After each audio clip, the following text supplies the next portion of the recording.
So I brought my own koan from the Hidden Lamp for today, and I have one for Thursday, and then we'll close this portion of it. I wanted to say something about the Hidden Lamp first, because Sue Moon and Florence Kaplow are Dharma sisters. And I remember when they were writing it, I probably said this before, is, well, one, the kind of genius of what they did is they sent it out to women from different lineages. And so there's so many different voices here, and that's really beautiful. It's very inclusive. And what they said is they would send it out and they would say, please comment on this koan from your own experience. And people, women, would send it back and give a Dharma talk that was like straight Dharma, a Dharma discourse. And they'd have to send it back and they'd say, no, we want to hear from you as a Dharma practitioner.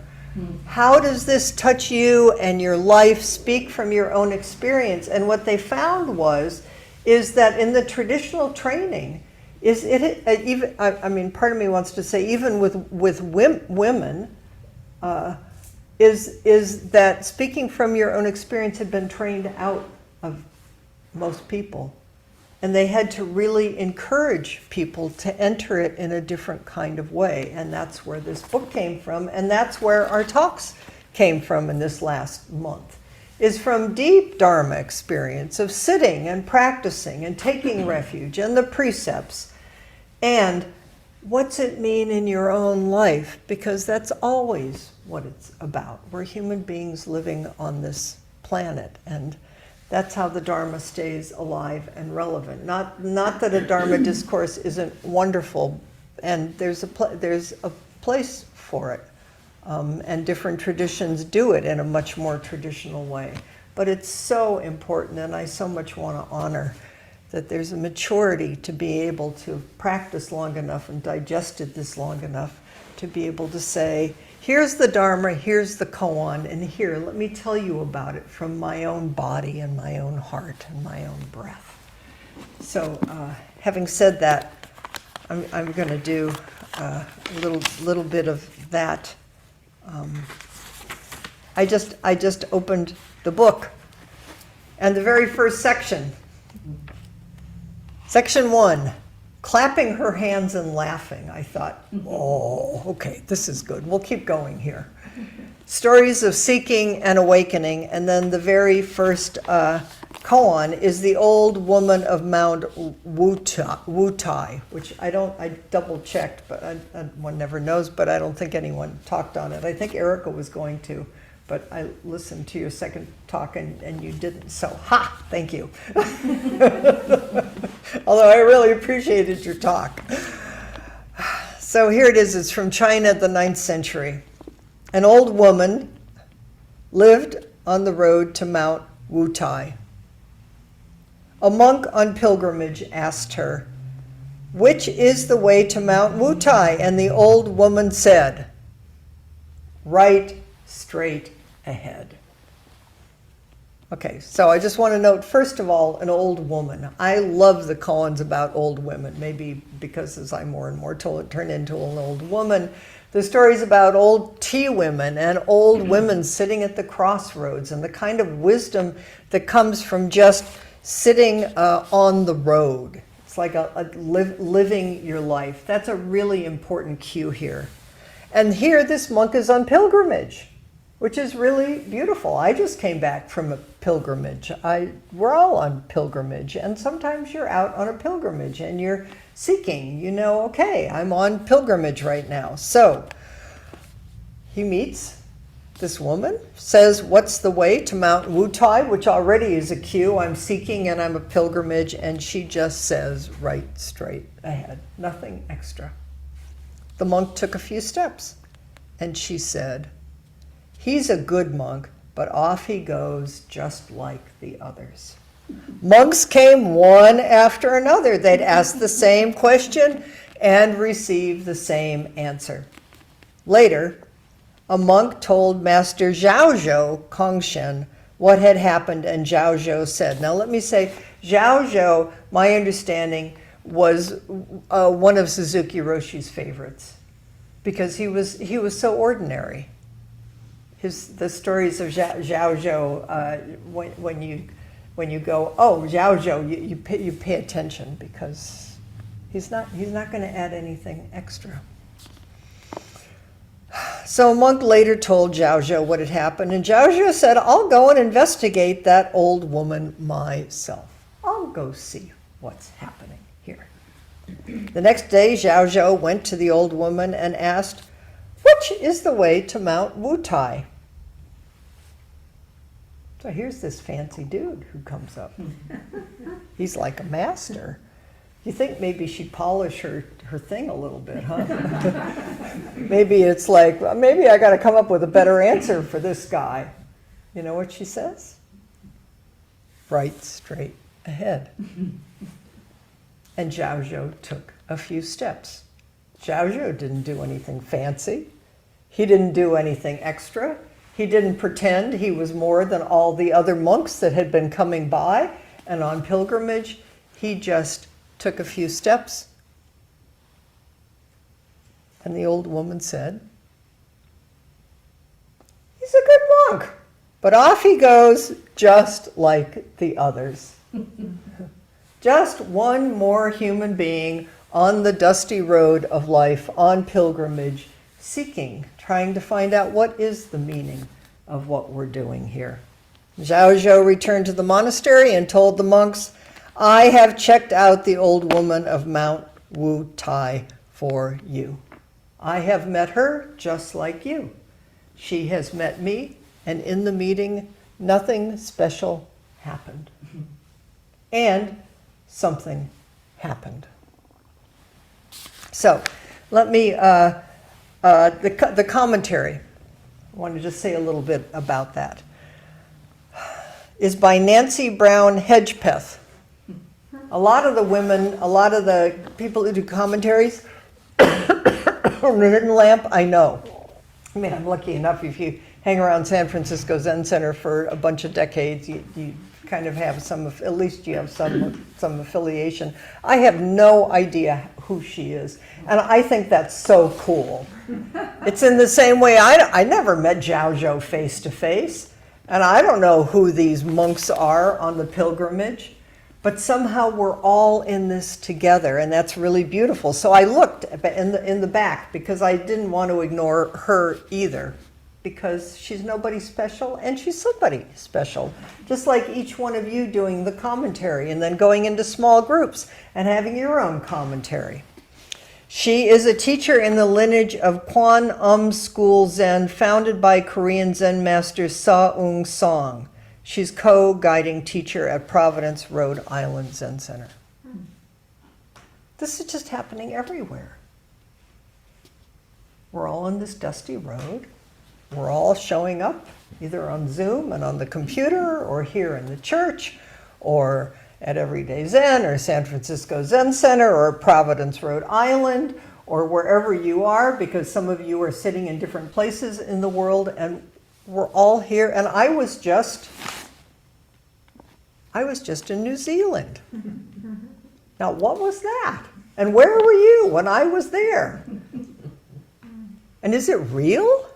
And what's real? And what's the dusty road I'm on that's different than the dusty road that you're on? And we've all got our feet on the ground. Pay attention. Right straight ahead. So, she says we're all seeking. The pilgrimage way is living complete, compassionate, and wise lives. That's what we're all seeking for. She calls it, which of course I liked her immediately because I also use words similar to this. We're all on the path of waking up and seeking how to be fully human. Let's not make this something extra. How do we be fully human, complete, wise, whole, wherever we are on this dusty road of life? Nancy Brown Hedgepeth has a poem. I slept and dreamt that life was joy. I awoke and found that life was duty. I acted and behold, duty was joy. Just right straight ahead.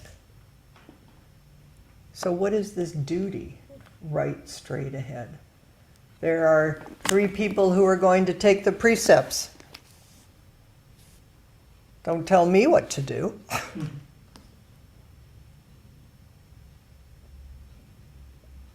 What are these precepts? What is this duty that you wake up to as a human being that allows us to become a full human being moment after moment, that then is joy, that then the path is right straight ahead?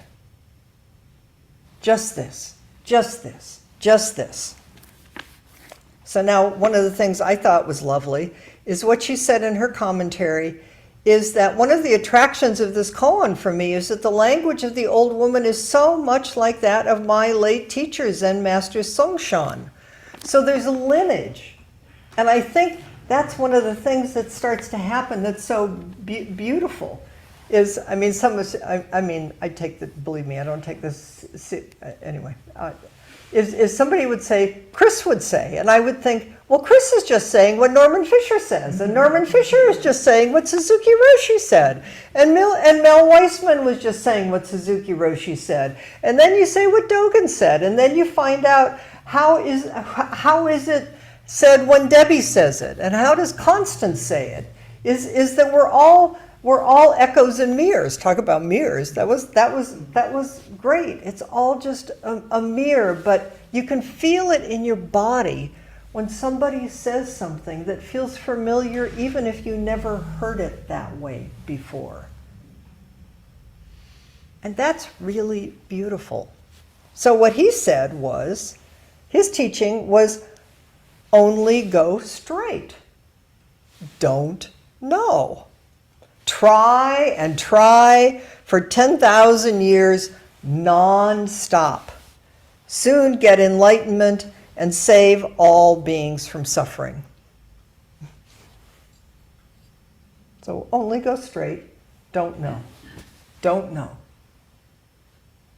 I just want to, I love it. It's, you try and try for 10,000 years non-stop. Debbie and I were talking earlier, is when Dogen said continuous practice, there's a genius to that. Mm-hmm. This isn't like you're practicing and you're going to get someplace, or I think I'll do it now, and then I'll put it down and I'll take it up the next time I come to Sangha. This is forever. And the reason we're doing it forever is not because we want to be like good, well, we do want to be good people, but we do it because actually you'll keep forgetting, and then you'll remember what suffering is. And when you remember what suffering is, then you wake up. And you wake up in that moment, and there's this meeting, just like happened on the dusty road. And it's like, it's so, like travel is just like meeting, meeting, meeting. It's so amazing to meet other human beings, or to meet a tree, or to meet the clouds, just to be present for alive.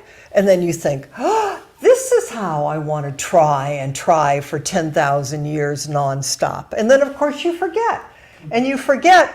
And it's not a mistake, because then you remember all the more. And there's more and more wonder and awe and tenderness and humility, and just right straight ahead. Nothing special. I just want to be here with and for all of you. So then she just says, and soon you get enlightenment. Like moment after moment. Enlightenment, enlightenment, enlightenment, and you save all beings. And enlightenment includes the mud. You can't, that's just, there's no getting out of this. There's more just being here. Just check it out. Just be here. Just meet yourself and everything. Only go straight, don't know. So then I thought, Suzuki Roshi, Zen Mind, Beginner's Mind. Not always so is two books, but also he said that. It's the same thing as only go straight. Don't know. Zen mind, beginner's mind. Just meet this moment. What is it? Not always so. Don't know. I was thinking about Norman Fischer. Someone asked him once in a Shoshan ceremony, we don't do those, but maybe we will someday, what's the most important thing? Remember, that was a Suzuki Roshi would always say, the most important thing is, and then each time he'd say something different. So in this case, it was Jay Semino went up to Norman Fischer and said, what's the most important thing? And Norman said, just keep going no matter what. Mm-hmm. Just right straight ahead. Take the next step. Take a few steps. Where are we now? Forever. Forever. And I also thought, because it's a koan, I've mentioned this before, that I really didn't like, which I often preface. I didn't like this at first. It's an iron rail and everything else is scenery. And I thought, I don't like iron rails. I don't like straight. What do you mean it's all scenery? But after you practice for a while, there is this feeling that precepts and vows are like an iron rail. It's just like, it's this. It's like some kind of, it's not iron in your body because it doesn't make you stiff or inflexible. It just makes it really clear that no matter what the scenery is, whether you're in New Zealand or whether you're in Fiji or whether you're at home or whether you're in the grocery store line, you know what your life is committed to. And it's just right straight ahead. Just take the next step. Take the breath. Meet what's here over and over for 10,000 years, forever, non-stop. And then it's like, that's joy. Then duty is joy. Like, wow, okay. So, let me say a little bit about the pilgrimage I just came back from.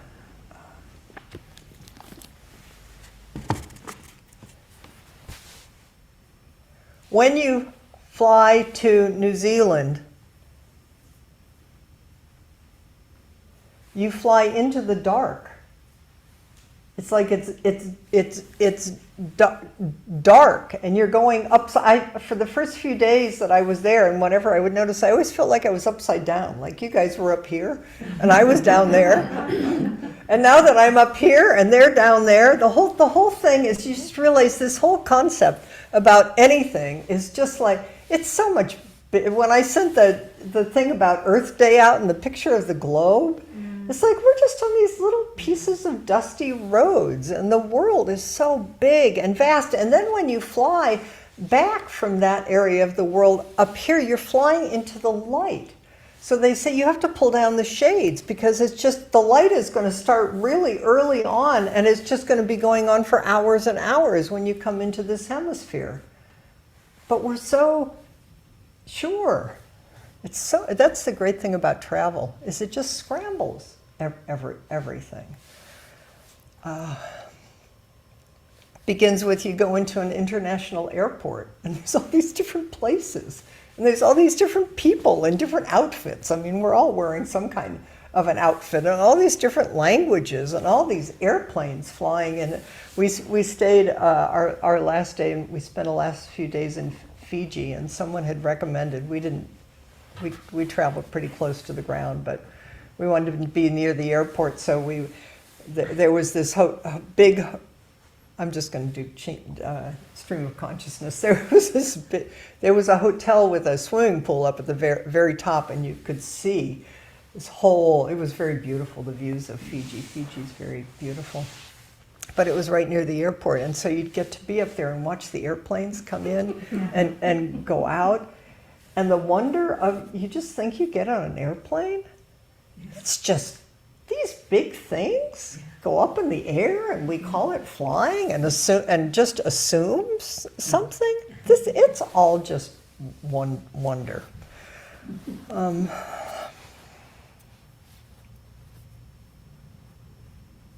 So Fiji, because it was the last place we were for a few days, I'll just say, well, let me say first of all, I assume, because that's what I assume about me, but I think there's some truth to it, is we're very centered on this hemisphere and the politics of this hemisphere and American politics, and maybe European politics. But there's this whole, well, there's worlds within worlds, and in this case where I was within the Polynesian cultural awareness in chains of islands, some of which are still French protectorates, some of which have gained their freedom. It's very interesting to, for me, to witness at this point in my life colonialism and the effects of colonialism from when you enter another culture, you can always see a little bit more clearly in some ways, because your own culture is just up too close. A lot were colonized by the British. New Zealand was colonized, and Maori, I'm going to say something about that.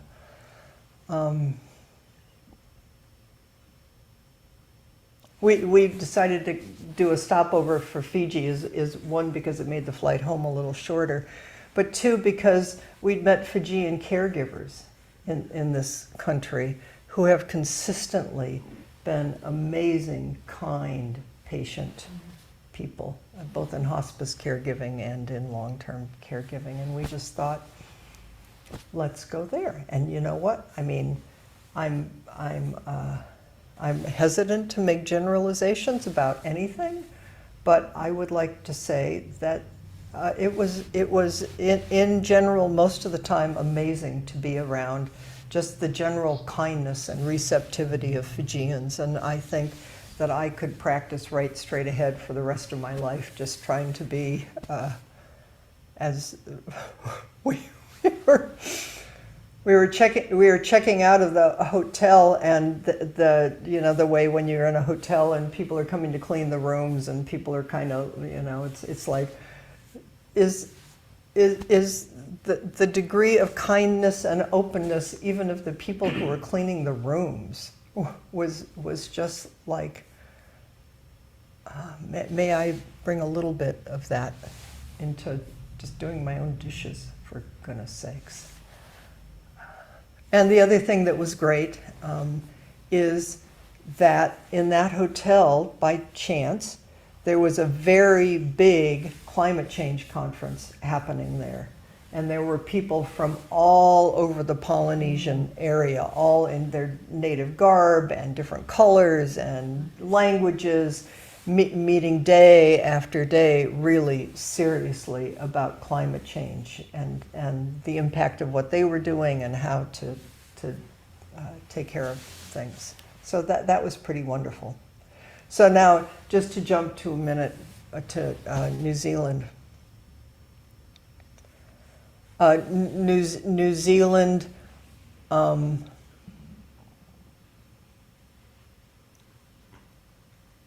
it was so wonderful to be in a culture where plastic bags aren't just given out like candy. There's just a whole different awareness. I mean, just small things where there seem to be cultural agreements that we have a hard time doing these days that turn the whole world. There was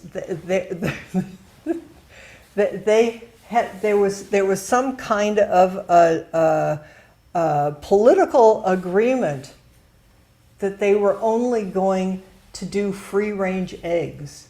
Can you imagine? And so there was this deadline that by a certain date, nobody's going to be selling anything but free-range eggs. And so by that date, the system hadn't caught up with the legislation. And so the shelves in the grocery stores were just devoid of eggs. It's like people were going without eggs so that they could, in the long run, take better care of chickens and the earth. And I would like to say to you that free-range eggs are just, I mean, I kind of know that, we kind of know that, But when you like walk around in a culture and all the egg yolks are like shining orange, they're so beautiful. And you just don't even know, because we just don't even know what we're doing to the chickens and to the earth, because those pale white things that we get in our eggs when you buy eggs that aren't expensive, and which a lot of people need to do, is just this feeling as, oh, this can't be good for anybody. So there's just like these little things of just like pay attention to what's in front of you. It's the small things. And we're not powerless. And probably we're not going to, in the United States, anytime soon legislate that we're only can do free-range eggs. But you know, we can make choices with our purchasing power and along the way. So, for me, just because of who I seem to be wired to be, feeling a connection to land. The land in New Zealand is, most people say the land is very beautiful. It is, but it's also very powerful land. And in particular, the areas, well, it's hard to miss when you first land there that there are people who are brown-skinned who have amazing tattoos on their faces and their bodies, and who are Maori, and the whole history of what happened with colonization that mimics what happens everywhere but is particular to any one place. And that New Zealand is trying in its own way, and it has its own problems, just like we do, but there does seem to be, all of the place names have been changed to the Maori language. There's Maori TV programs that you can turn on that is just like, it's, and there's both English speaking but also Maori speaking, in terms of, you think what that does with kids in terms of acculturating them and feeling, reclaiming their own heritage. So I thought I would just for a minute, because Maori philosophy, indigenous thinking from Aotearoa, I never learned how to say it, but that's the Maori name for New Zealand. I thought, just for all of us, we all think our worldview is, well, in some ways, maybe think that Buddhist worldview, I would say that for myself, is special. Right here, time and space in Maori philosophy are unified. In the Maori language, separate words for space and time do not exist. Isn't that wonderful? Yeah. And the feeling is that it's coded into the language. Is the language that you speak, is that when you pick up Western language, you it's a dualistic language.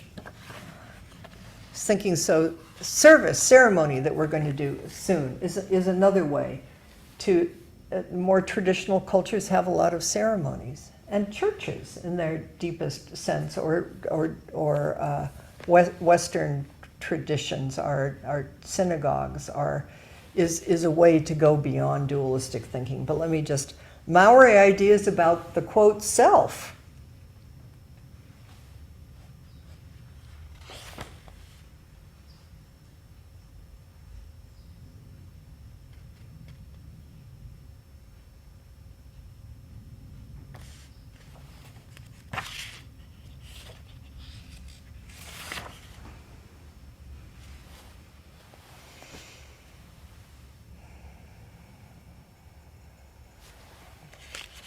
I think I'll skip to this, so I just became aware of the time.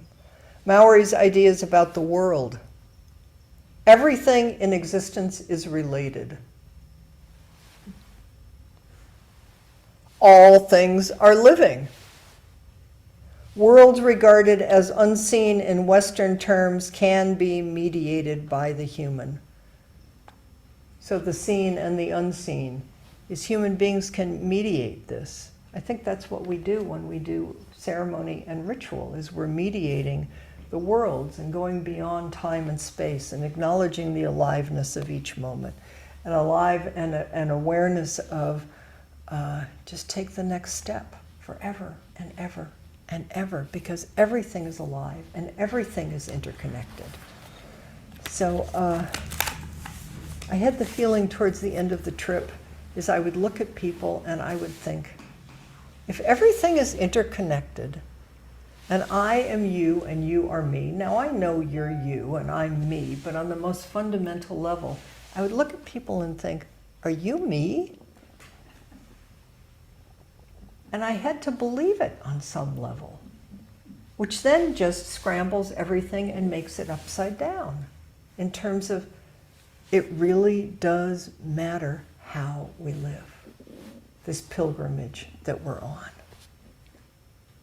And that the particular really does matter. That what I was doing in New Zealand mattered here, and what you're doing here while I was, quote, away mattered. And what you do in your home matters. It all, the smallest thing, matters. Let's stop doing a hierarchy of there's something special here to do or become. Let's really devote ourselves to taking care of the next moment and meeting it and being met and taking care of each other and taking care of the dishes. Anyway, that was what I learned and will be learning for the rest of my life. It's just an affirmation of continuous practice matters. There's nothing else to do. So we're going to do service. Oh, and then we came home. We came home Friday night, and Bruce went down to the basement, and our hot water heater had broken, and our basement was flooded. Oh. So then what do? You just you go get a sump pump, and you get a water sucker, and you just take care of what's in front of you. What else are you going to do? You just meet.